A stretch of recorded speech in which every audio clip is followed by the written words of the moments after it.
What's that? You and your buddy Jeff working together again. Yeah, we are. We're doing a tour this year, a co-headline a tour called the Blue Collar Comedy Tour. And it's been great. We're doing 5,000 and 6,000 people a night. And the way it got started was funny because when I was on his show, we had joked about that when our careers were declining and we were going down, we were going to go out on like the Turtles and Paul Revere and the Raiders, you know, this farewell. He'd be on one stage going, you know, you might be a redneck, and I'm on the other side going, here's your sign, you know. But the more we talked about it, the more we thought, hey, this would be cool. So we went out and we found out that people really are digging it, and it's fun to do. Well, I know that a lot of people at home who watch performers on television or go see them, they assume that all of you guys hang out together all the time and see each other, and you really don't get to. So was that like a bonus? Yeah. Jeff and I are friends anyway, so it was nice to, you know, when we're out. And, you know, when we're on the road, we hang out. But, you know, then he lives in Georgia now, and I live out here in L.A., and we also have our time apart. It's kind of like the perfect marriage. You know, you don't spend so much time together that you end yourself going, I hate the way you breathe, you know. But it's funny because we help each other write, and it's good, especially for me now, because with these crowds, I got the new album coming out this August on B&A Records called That's Awesome. And it was funny because the record people said, why are you calling it That's Awesome? And I said, because I hate that word. It's an overused word. You know, people say stuff like, oh, your car is awesome, or your yard looks awesome. That's not awesome. Getting a call from the IRS saying you've been audited and they owe you $50,000. That's awesome. That's awesome, yeah. Okay. Getting invited to the Playboy Mansion on trampoline night. That's awesome. Having Britney Spears as a babysitter. That's awesome.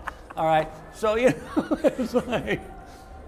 So did someone actually say that to you that tipped you off to thinking this, or what? Well, I had always thought about, you know, because one of these things is, as a guy, I know that we don't possess that gene that tells us when to shut up. And so this bit actually came out of this other one called I Should Have Shut Up.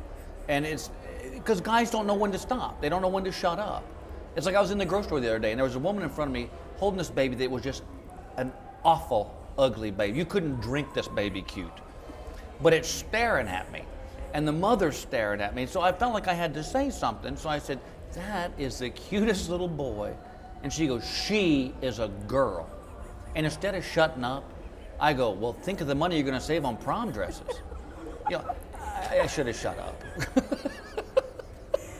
I don't know what's funnier, you actually telling that story or admitting that men don't know when to shut up. Oh, it happens to me all the time. I mean, there was one, we were driving around the other day, and I'd gone to a friend of mine's bachelor party.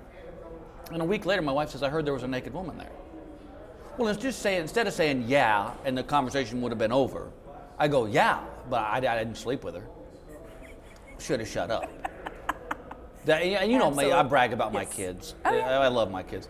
And I was on a plane one time. This is another should have shut up. And I'm talking to this woman about my kids, and she just got really snotty. And she goes, well, my pets are my kids. And instead of just shutting up, I go, yeah, but my kids don't lick themselves in public. I should have shut up. Have you already been doing this stuff on the road? Oh, yeah, I'm starting to put it in the act now. It's going to be on the new album that'll come out. Yeah. But and that's why I love my job. I got so much, you know, especially now I got a teenage daughter. I mean, that's just a plethora of material. Because she gets her own taste. This is interesting, our different music tastes. And I don't push my music on her, even though it's better. But, well, of course. You know, she's listened to bands like Korn and Lit and, you know, Blink. It just sounds like stuff you'd find in like a medical book. And so I go to buy her a CD. So I'm on the road, and I called him, I said, hey, baby, I'm on the road, I'll pick you up something. What should I pick up? She goes, pick up some bare naked ladies.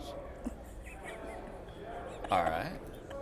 Appreciate if you wouldn't tell your mama. You know, it's a group. I didn't know this. So I'm learning, you know, now. And so but this is how things are different than when I was a kid. You know, when I was a kid, you know, I'm sure our parents went, this is, you know, oh my Lord, I can't believe it. But this kid at the register got a ring in his eyebrow, one in his nose, a bar in his lip, and one in his tongue.